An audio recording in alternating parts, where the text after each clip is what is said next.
Atenção Polos EAD. Após o top de 5 segundos, mais educação, ciência e tecnologia no ar.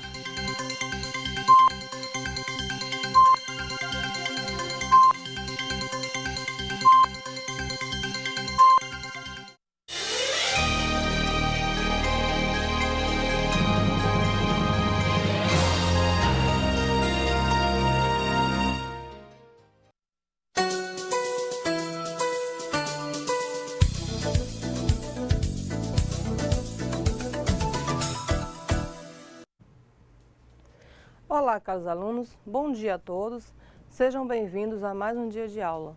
Hoje, dia 20 de maio de 2014. Hoje nós vamos fazer uma revisão da unidade 5, 6, 7 e 8, porque hoje nós temos a nossa avaliação. Vamos lá para a nossa aula. Como vocês já sabem, o nosso curso é o Multimeio Didático Pró-Funcionário. Aqui, como eu já falei, nós vamos fazer, Aqui nós estamos na aula 8 e a nossa agenda para hoje a agenda da nossa aula. É memorial descritivo, revisão das unidades de 5 a 8 e a nossa avaliação presencial que vocês irão fazer aí no polo, junto com o tutor presencial de vocês, tá certo? Aqui o nosso memorial. O que é o nosso memorial? A cada disciplina você deverá elaborar um memorial descritivo. Aquilo que você vai aprendendo durante a aula, depois que você fez uma leitura da sua apostila, o que você viu que lhe interessou. Lá tem muitas questões, muitas perguntas que você pode fazer escrevendo isso no seu material didático, no seu caderno, E assim você vai formando o seu memorial. Relembrando, memorial é um instrumento no qual o cursista vai escrevendo sobre o que está sentindo, aprendendo, refletindo e vivenciando. E nessas atividades de registro que ele vai construindo sua trajetória no pró-funcionário. Então é uma forma de você ir escrevendo as suas, digamos assim, seus sentimentos, o que você esperava do curso, da aula, o que eu vi, o que eu aprendi, o que eu gostei da aula de hoje, tudo que foi falado, se você já sabia, como você recebeu essa informação, entendeu? Então tudo isso você vai fazendo, você vai colocando no seu memorial que você faz ali no seu material didático e, digamos, vai ter uma semana a partir de hoje para postar ela lá no seu memorial e descrever tudo o que você aprendeu durante essas 8 aulas e mais as atividades que foram feitas.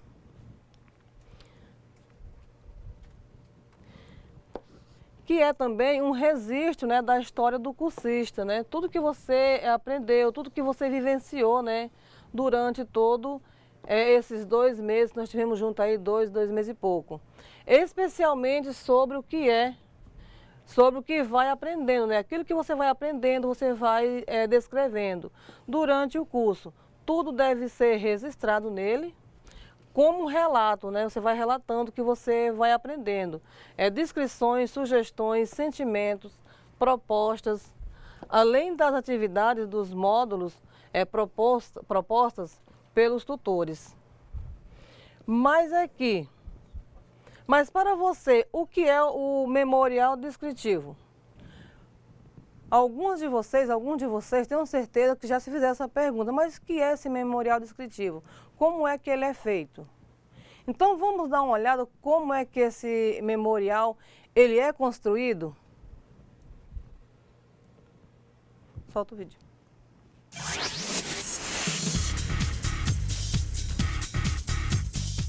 A capacidade de sintetizar uma ideia, para alguns, não é uma tarefa tão simples. Mas qual será a dificuldade real das pessoas na hora de resumir e registrar algo? Hoje acompanharemos a opinião de alguns alunos do pró-funcionário sobre o memorial descritivo. Acompanhe. Meu nome é Simone, Eu sou aluna do curso profissionário técnico em infraestrutura escolar. Meu nome é Ana Nery, eu sou aluna do curso de infraestrutura do Profuncionário.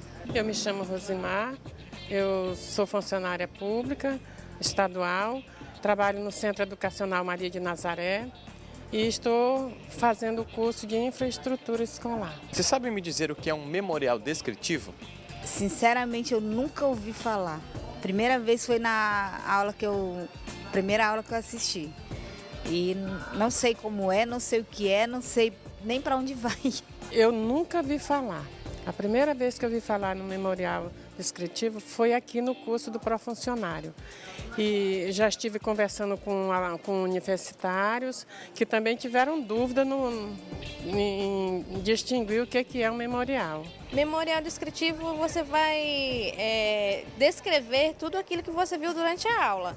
Né? Você assiste a aula, a videoaula no caso, né? Lá tem os slides, a professora vai explicar tudo o que ela está passando e você vai fazer suas anotações. No final disso, você vai acrescentar, né? Além do que você viu na aula, aquilo que você entendeu da aula. A senhora tem o costume de fazer anotações na aula? Sim, eu tenho as anotações, eu pedi orientação do tutor e ele me deu uma certa orientação.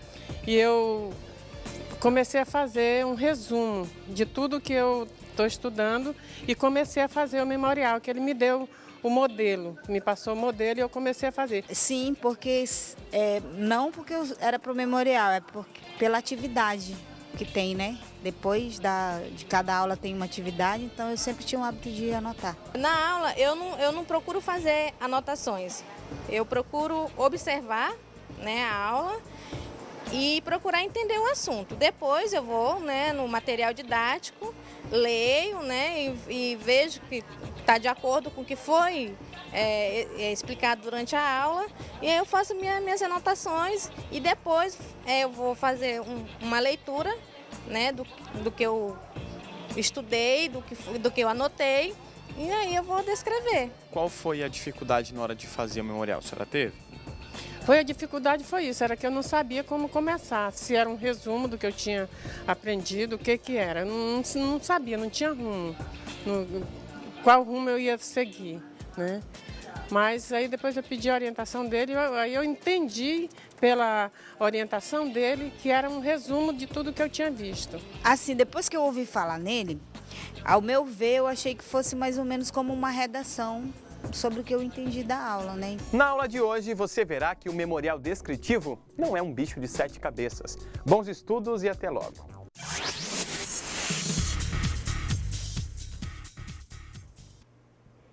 Então, como vocês viram aí na enquete, né, algumas pessoas tinham uma certa dificuldade em fazer o seu memorial, montar o seu memorial.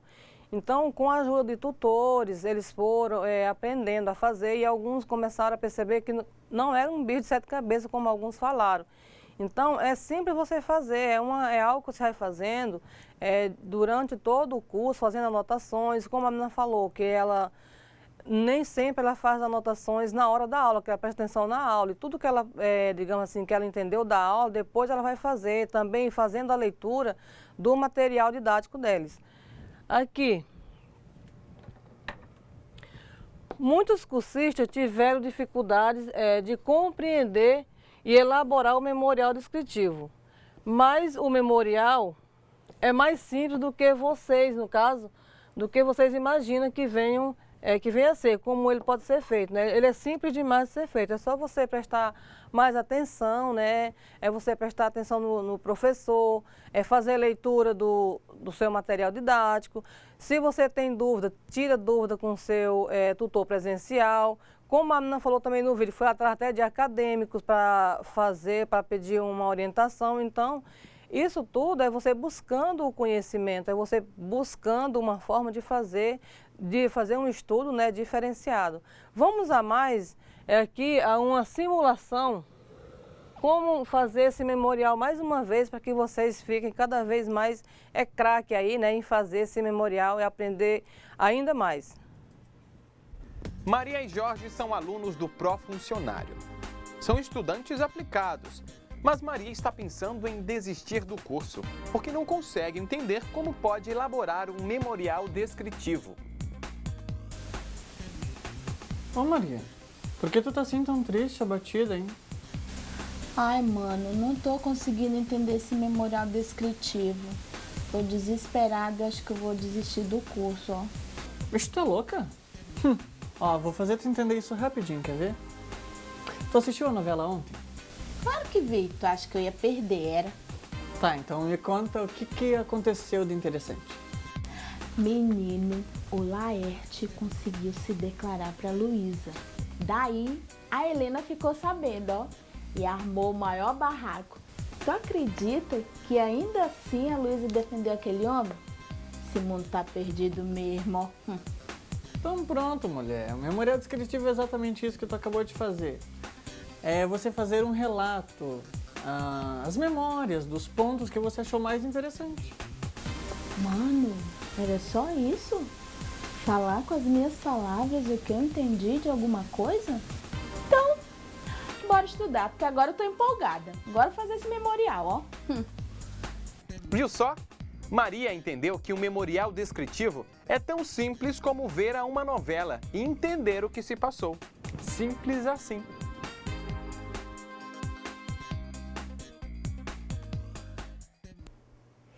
Então, geralmente a gente assiste uma novela, geralmente a gente assiste um filme. Quando você vai no cinema, você chega, né, e vai contando como foi, se você gostou, se não gostou, quais foram os pontos que você mais gostou.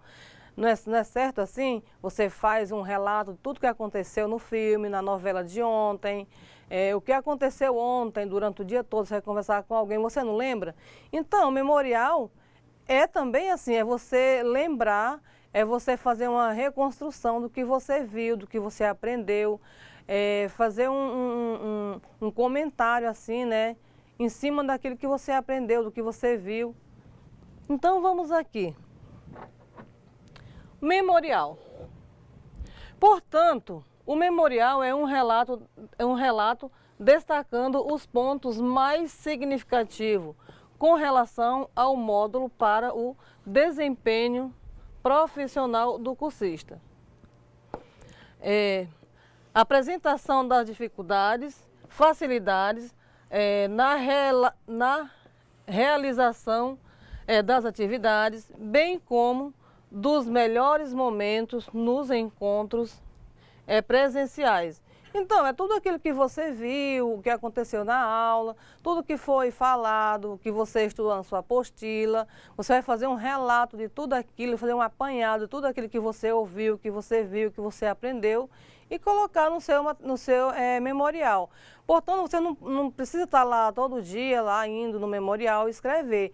É o que você viu, deixou de ver. Você pode ir fazendo isso no seu material didático, né? Aí vai chegar a semana, como essa semana agora, vocês vão ter 7 dias para pegar tudo que vocês aprenderam durante essas 8 aulas e mais a atividade de hoje, né, para ser lançado nesse memorial de vocês.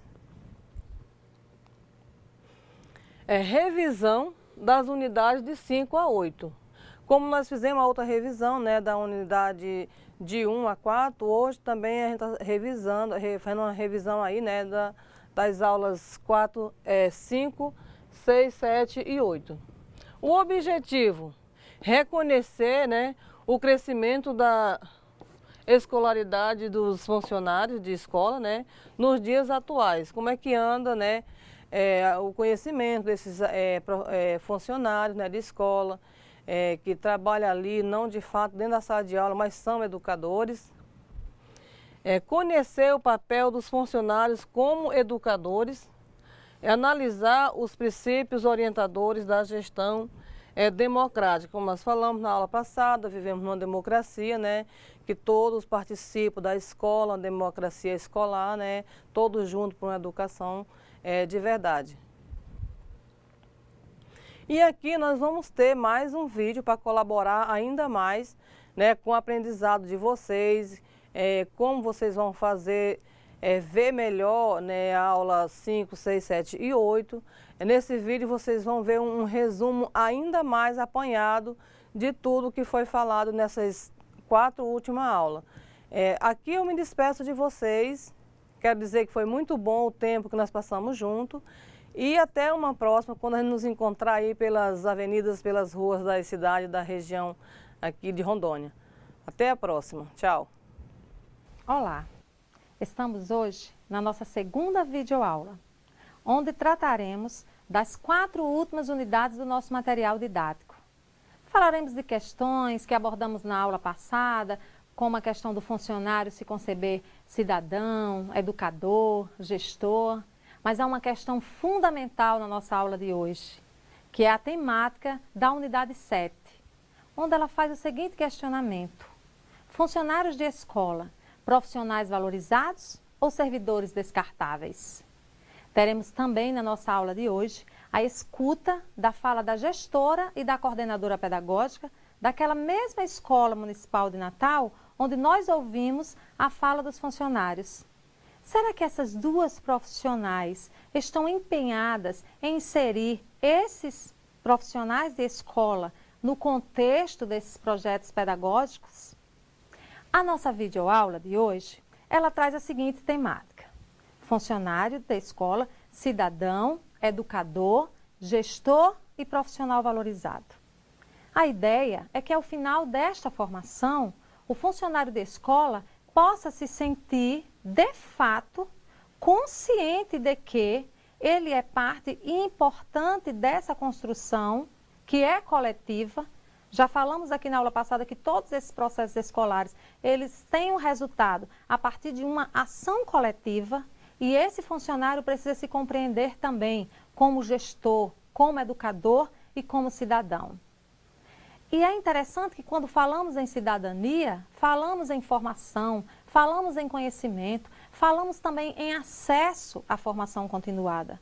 O artigo 22 da LDB, quando ela estabelece a educação básica como um elemento importante, por que não dizer fundamental para o exercício da cidadania, isso significa compreender que sem essa formação vai ficar muito difícil eu exercer a minha cidadania. E é bem verdade, porque se eu não compreendo a sociedade que eu tenho, se eu não me compreendo como parte importante, se eu não tenho o sentimento de pertencimento nesse seio dessa sociedade, vai ficar muito difícil com que eu compreenda como atuar nessa sociedade, como contribuir e também como identificar quando os meus direitos estão sendo lesados.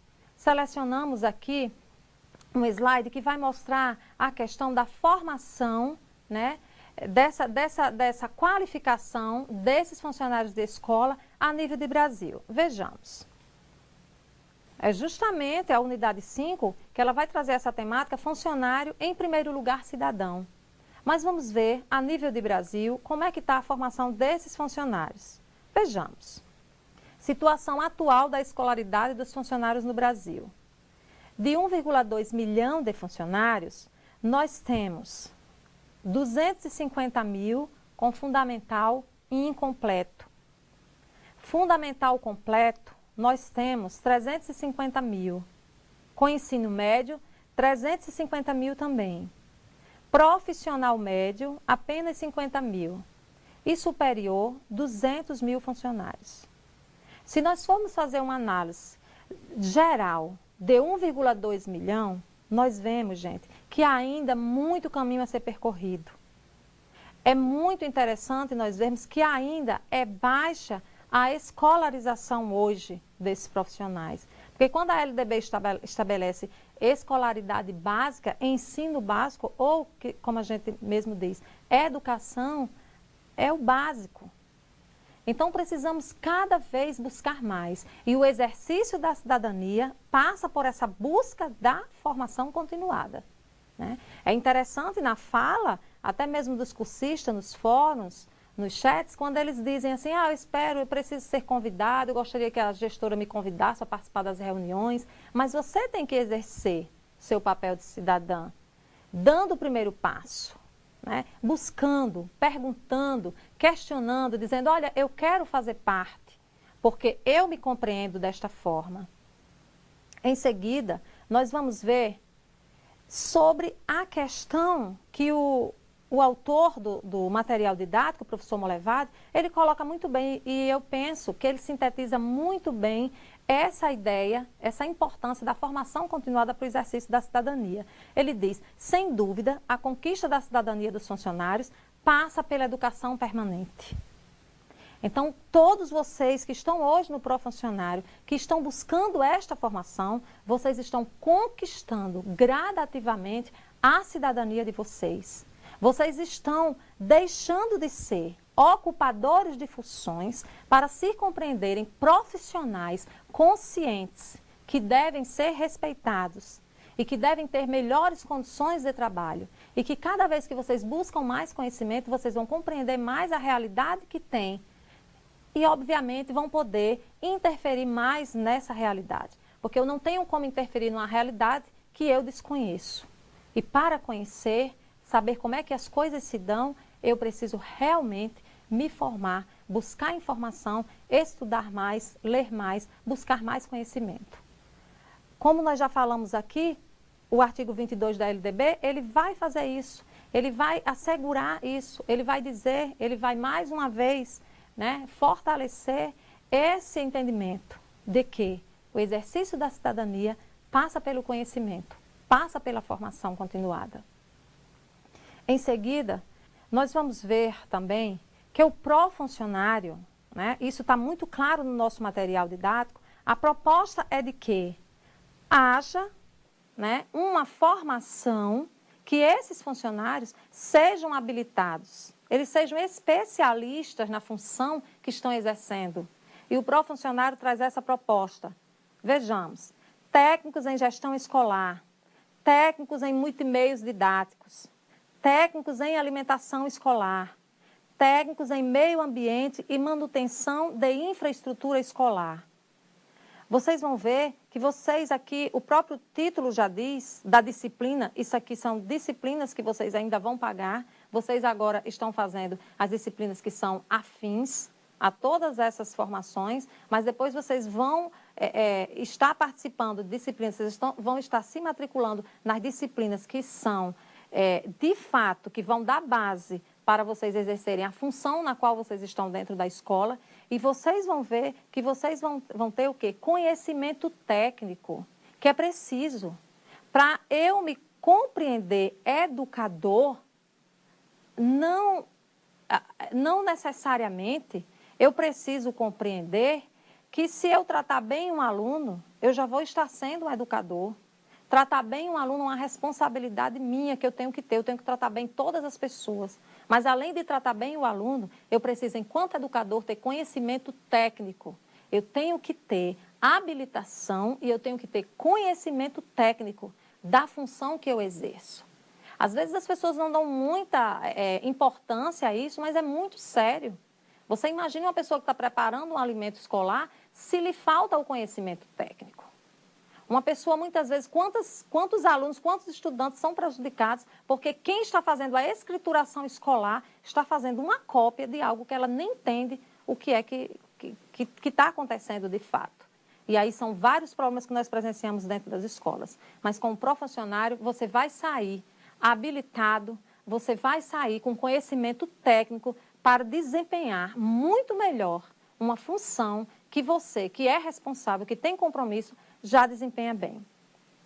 Em seguida, nós vamos ver, na unidade 6, o que é ser um funcionário educador na escola.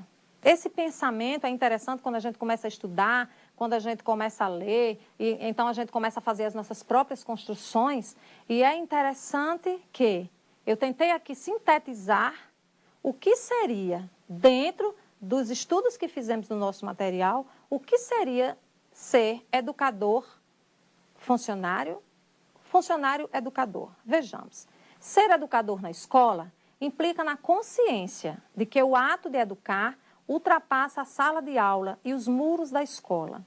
E todos os sujeitos escolares são educadores passivos ou ativos, portanto, coautores na construção e efetivação da proposta escolar. O que quer dizer isto? O que quer dizer é que não adianta eu estar dentro da escola, independente da função que eu ocupe, dizendo que a escola é muito ruim. porque eu estou contribuindo para a má qualidade desta escola. Eu tenho que compreender que eu, enquanto sujeito, ali que faz parte daquele corpo coletivo, eu tenho a contribuir e muitas vezes, quando eu não participo, eu estou fortalecendo a má qualidade. Então, vejamos, precisamos tomar iniciativa, precisamos tomar as nossas ideias, a nossa criatividade, estudar, porque cada vez que nós contribuímos para a melhoria do nosso ambiente, estamos contribuindo para a melhoria, não é especialmente do aluno, mas é de todos os segmentos escolares ganham. Porque um ambiente saudável, ele implica na saúde do sujeito como um todo. Não só os professores, não só os alunos, mas todos ganham com isso, né? É muito interessante nós vermos situações onde as pessoas vão trabalhar, vão para as escolas e elas já vão frustradas, mas elas precisam compreender que elas podem e devem contribuir para a melhoria desse ambiente escolar. Que aqui é uma fala interessante que o autor do material coloca, o professor Molevade, ele diz que ser funcionário como educador escolar é muito mais do que sorrir para os alunos e pais. Implica em competências mais complexas. E isso é um aprendizado para todos nós. Porque é interessante, na hora que eu digo assim, eu não estou ensinando, então, se eu estou numa atividade não docente, basta que eu trate bem o aluno para eu ser um bom educador. Tratar bem o aluno está implícito nisso também. Mas na hora que eu tenho competência técnica para desenvolver a função na qual eu estou responsável, e na hora que eu tenho também a habilitação para isso, e na hora também que eu tenho postura de educador, aí sim eu posso me compreender, apesar de não estar na atividade de docência, eu ser um educador dentro dessa escola. Essa compreensão, essa clareza tem que estar muito forte dentro de nós, de maneira que a gente possa compreender que todos nós fazemos a escola que temos e que podemos construir uma escola melhor, cada vez mais. Através de quê? Através da busca pela formação continuada, através de estar buscando dentro da escola, como vamos ver em seguida sobre a questão da aplicação dos recursos, né? Que já discutimos também nos fóruns. Quais são os recursos que chegam à escola? Né? Eu sei quem é o meu representante no conselho escolar. Nós vimos os nossos entrevistados na nossa aula passada que nenhum sabia quem era o seu representante. Aliás, apenas a auxiliar de secretaria falou que sabia quem era a representante e que ela levava os seus anseios para as reuniões. Mas todos nós precisamos compreender que, apesar de não estarmos lá todos na reunião, mas nós precisamos estar sentando com o nosso representante, levando as nossas considerações, levando as nossas sugestões e as nossas críticas, de maneira que possamos tornar bem melhor o ambiente em que estamos inseridos, no caso, o ambiente escolar. Vejamos também, na unidade 7, e aí eu diria que é o centro da nossa discussão aqui nesta aula, a unidade 7, ele diz funcionários, profissionais valorizados ou servidores descartáveis. É interessante que esses servidores, eles foram descartáveis lá com as aulas régias, né? Porque depois da destituição da escola dos jesuítas, passou-se um longo período sem construção de escola, e depois que as escolas foram construídas, né, a presença do funcionário, ele já não existia. E é interessante que hoje ainda há essa concepção desse servidor descartável no processo de terceirização, ainda tão presente dentro das nossas escolas. Apesar da Constituição Federal, no seu artigo 37, normatizar que o ingresso no serviço público deva ser através do concurso público, ainda há dezenas e centenas de funcionários contratados através de empresas terceirizadas. E essas empresas terceirizadas não estão preocupadas como deveriam com a qualificação desses profissionais. Para vocês terem uma ideia, nós temos situações de escola onde funcionários responsáveis pela escrituração escolar são analfabetos. E essa situação não é uma realidade isolada. Acontece. Vejamos aqui nesse nosso slide como avaliar essa questão. Os profissionais valorizados, eles estariam relacionados aqui, se vocês prestarem atenção, eles estão relacionados a atividades fim. O que seriam atividades fim? Né? Então, vamos ver, dentro da escola, atividades que têm um fim na educação e no ensino. Que atividades seriam essas?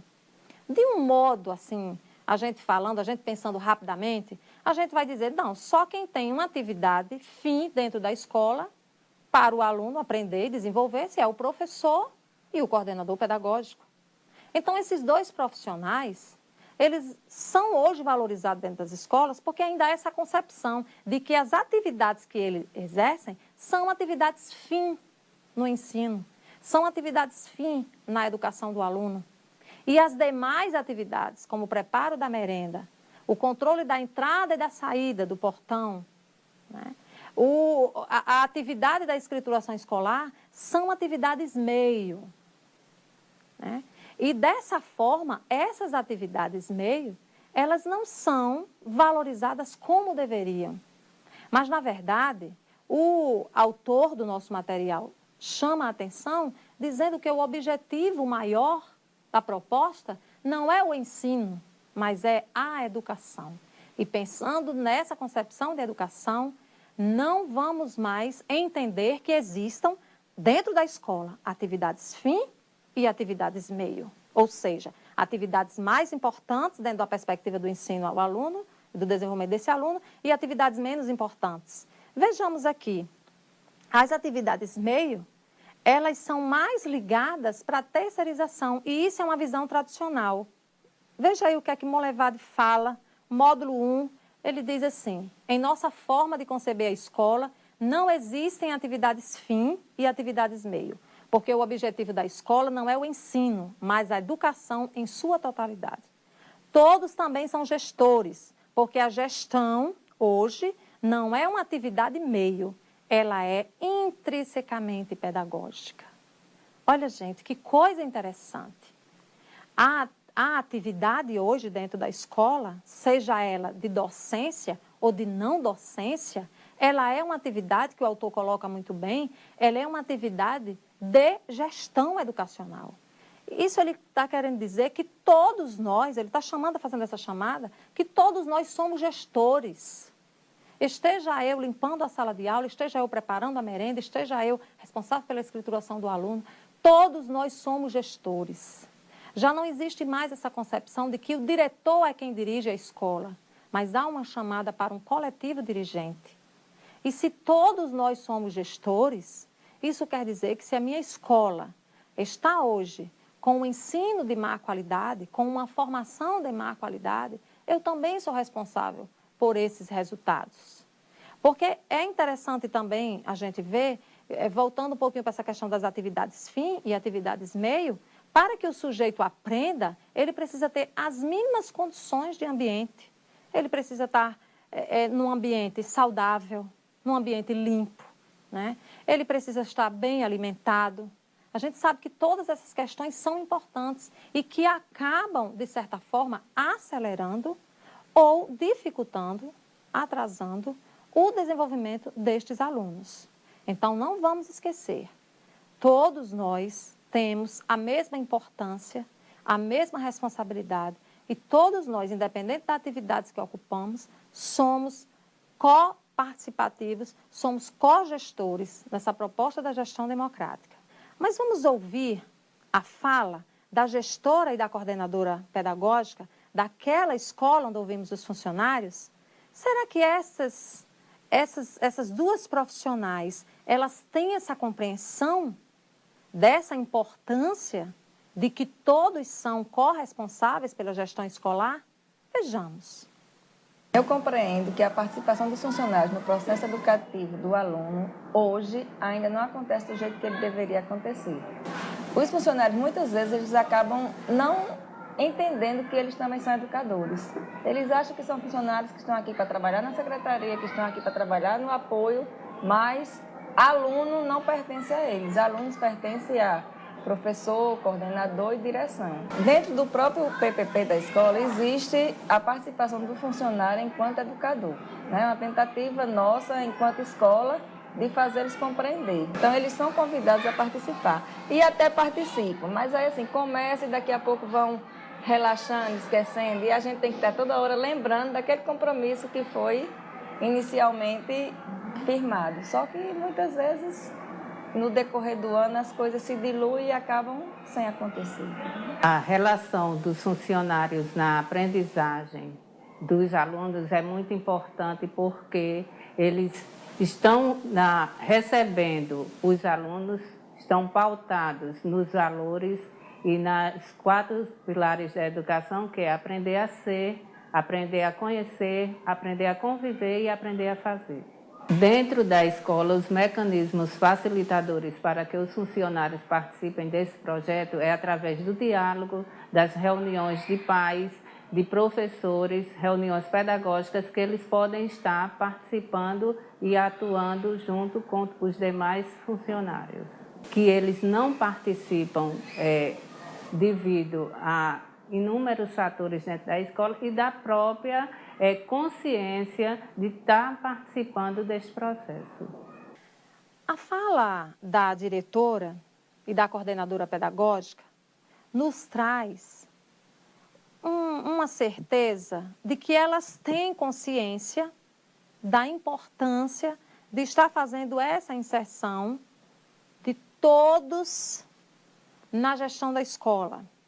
É interessante que a gestora coloca que o convite é feito, mas que há resistência por parte dos funcionários.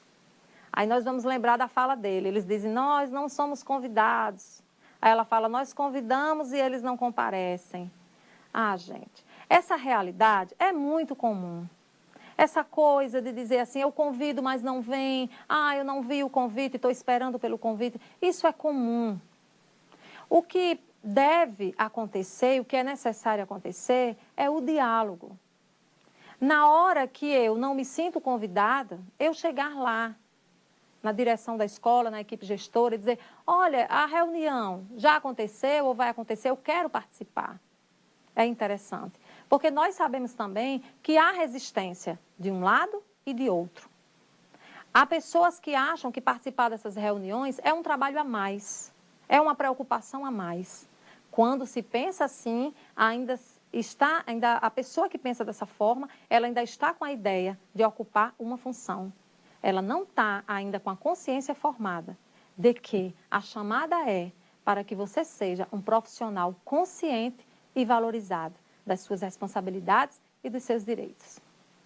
A coordenadora pedagógica, é interessante que ela também deixa muito claro na sua fala dessa importância de se estar trabalhando valores que vão além do exercício de ensinar os conteúdos curriculares, né? E aí ela faz até uma citação, ela faz um lembrete dos pilares da educação, né? Ela falando a questão de que você precisa estar trabalhando esses conceitos com esse aluno, que são conceitos voltados para a questão da cidadania, o respeito, a valorização da pessoa humana. Então, elas têm consciência disso. Eu creio que essa escola já deu um grande passo, porque a equipe gestora tem conhecimento e há profissionais dentro dessa escola com desejo de participar. Está faltando muito pouco para que essa escola sente e comece realmente a trabalhar de uma forma prática, inserindo todos dentro dos seus projetos escolares. Vejamos agora a unidade 8, que ela diz, funcionários, gestores na democracia escolar. O artigo 1º da Constituição Federal diz, a República Federativa do Brasil, formada pela união indissolúvel dos estados e municípios e do Distrito Federal, constitui-se em Estado democrático de direito e tem como fundamentos, vejamos, a soberania, a cidadania, a dignidade da pessoa humana, os valores sociais do trabalho e da livre iniciativa e o pluralismo. O parágrafo único diz, todo poder emana do povo, que o exerce por meio de representantes eleitos ou diretamente nos termos dessa Constituição. É muito interessante esses princípios, esses encaminhamentos do artigo, porque ele vai falar de soberania, ele vai falar de cidadania, que são temas que nós já vemos abordando desde dos nossos estudos, dos nossos fóruns, né? Desde as nossas conversas. É muito interessante de que essa pluralidade dentro da escola, ela seja respeitada. E a Constituição nos garante isso, nos garante essa participação, nos garante que essas diferenças culturais dentro da escola, elas sejam não só respeitadas, mas elas sejam aproveitadas como forma de crescimento e de avanço, né? E é interessante também quando ele coloca no parágrafo único que todo o poder emana do povo. E nós precisamos ter essa consciência. Nós somos fortalecidos quando nos unimos numa perspectiva do bem comum, do bem coletivo, do crescimento e do avanço social. Vejamos agora, em seguida, os princípios orientadores da gestão democrática. O nosso material didático, ele trata desses princípios orientadores, né, muito bem. E de uma forma objetiva e clara. Vejamos, ele vai tratar do empoderamento, da participação, da representatividade, da autonomia e da transparência. E o que seria essa questão do empoderamento? Está ligada à questão da identidade própria da escola. Obviamente que uma escola que está localizada na região sul, ela tem as suas especificidades. Portanto, ela tem os seus anseios e as suas necessidades e a sua clientela que é própria daquele lugar. Então, ela precisa ter uma identidade própria, diferente da nossa escola aqui. Então, as escolas, elas devem ser respeitadas na sua identidade, que lhe é peculiar. Daí, a questão das escolas hoje ter o incentivo e a abertura de construírem as suas propostas pedagógicas, de fazerem os seus regimentos escolares, de instituírem os seus conselhos escolares, os seus grêmios estudantis. Obviamente, né, que todo poder ele é relativo. Eu tenho que estar o tempo todo pautada na legislação maior, que é a Constituição Federal, que é a LDB, a Lei de Diretrizes e Bases do Ensino. Eu não posso simplesmente fazer as coisas dentro da escola de qualquer forma, mas eu tenho que ter um objetivo. E esse objetivo ele tem sempre que estar pautado na qualidade da educação, no avanço do desenvolvimento do aluno e no crescimento de todos que estão inseridos nesse processo. A questão da participação, no sentido da gestão democrática, ele vai falar de uma coparticipação. E participar não é só se fazer presente às reuniões, é realmente dar uma contribuição ativa, é perguntar, é questionar, é propor. E isso, muitas vezes, é tolhido dentro das escolas. É bem verdade que, às vezes, alguns gestores não veem com bons olhos os funcionários, ou pais, ou mesmo alunos que questionam. Mas nós não devemos nos intimidar por isso. Devemos continuar perguntando, devemos continuar questionando. De uma forma, obviamente, de uma forma simpática, de uma forma que não seja aquela forma fiscalizadora, de maneira dura, mas que estejamos abertos, mostrando que estamos, sim, acompanhando, porque o nosso objetivo maior é que a escola cresça e que melhore para todos nós. A questão da representatividade é muito importante e está muito fragilizada dentro dos conselhos escolares. Eu preciso compreender que eu sou conselheiro escolar quando eu estou reunida em conselho. E que eu preciso também entender que eu devo levar os anseios do meu segmento. Então, para eu levar os anseios do meu segmento, eu preciso estar com esses segmentos antes, em momentos anteriores às assembleias. Levando sugestões, ouvindo, a escuta é fundamental, dando sugestões, e ainda que eu seja hoje representante do segmento funcionários, e lá o segmento, vamos imaginar que numa determinada situação, o segmento funcionários resolveu tomar uma determinada decisão, que eu não concordo, eu pessoalmente não concordo. Mas vivemos na democracia. Eu estou aqui para representar o meu segmento e eu vim aqui, apesar de eu não concordar, o meu voto foi vencido, eu trago aqui o posicionamento do segmento que eu estou aqui para representar. É muito interessante isso. A autonomia. A escola também precisa buscar a sua autonomia. O regimento escolar é uma ferramenta interessante nesse processo, né? Eu tenho que fazer as minhas regras também de acordo com o ambiente em que eu vivo. Agora, é interessante nós percebermos, não podemos fazer qualquer regra de qualquer forma. Há escolas por aí que reúnem o conselho escolar, vamos mexer no regimento escolar, os alunos precisam sair cedo por esse motivo, e aí acaba implicando numa situação de que diminuir a carga horária, né, dos professores na escola, o trabalho, o tempo de horas desse professor, mas o pior do que isso é que às vezes sonega o tempo pedagógico desse aluno, e aí não podemos. Podemos sim ter um regimento interno, vendo as dificuldades da nossa escola, mas sem infringir a legislação maior. A questão da transparência é outro princípio também que devemos buscar a cada dia mais. Todos os recursos que chegam na escola, eles são recursos públicos, devem ser empregados de maneira clara, transparente e objetiva.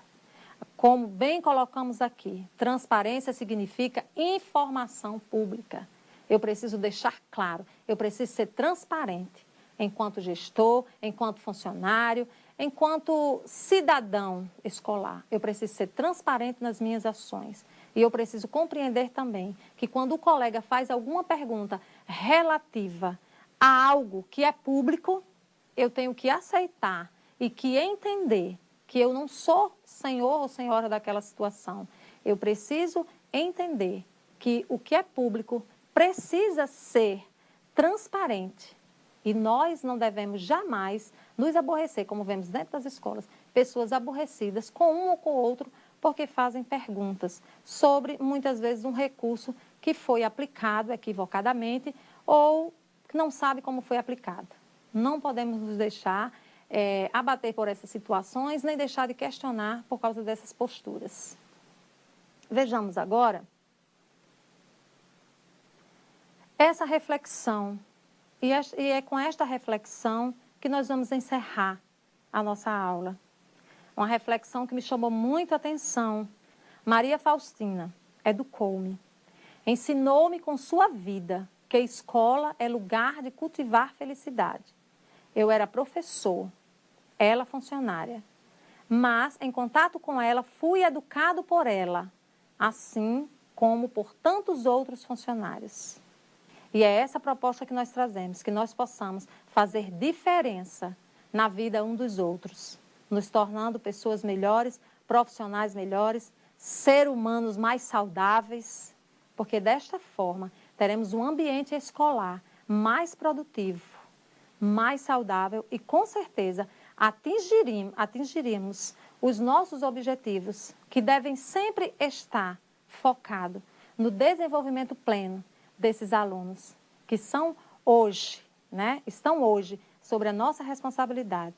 Terminamos aqui com essa frase. Eu deixo para todos um abraço. Desejo excelente formação, que ao final dessa construção vocês possam realmente se sentir pessoas melhores, vocês terem crescido, não só como pessoas, mas como profissional. Um grande abraço